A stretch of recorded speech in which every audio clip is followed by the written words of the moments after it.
Healthy ਜੀਣਾ ਸਿੱਖੋ ਵਿੱਚ ਮੇਰਾ ਅੱਜ 9th ਸੈਸ਼ਨ ਹੈ। ਮੈਂ ਜਦੋਂ ਆਈ ਸੀ ਉਸ ਟਾਈਮ ਮੇਰੇ ਮਸਲਸ ਵਗੈਰਾ ਵਰਕ ਨਹੀਂ ਕਰਦੇ ਸੀ, ਮਤਲਬ ਨਾ ਮੇਰੇ 'ਚ ਸਟਰੈਂਥ ਸੀ ਕੰਮ ਕਰਨ ਦੀ।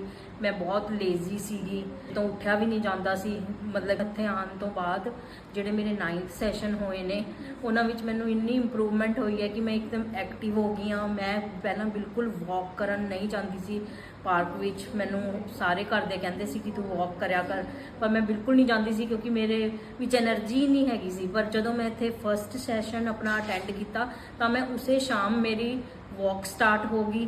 ਇੱਥੇ ਡਾਕਟਰ ਬਹੁਤ ਵਧੀਆ ਹੈਗੇ ਆ ਸਾਰੇ। ਡਾਕਟਰ ਵੰਸ਼ਿਕਾ ਹੈਗੀ ਹੈ ਮੇਰੀ ਇੰਚਾਰਜ।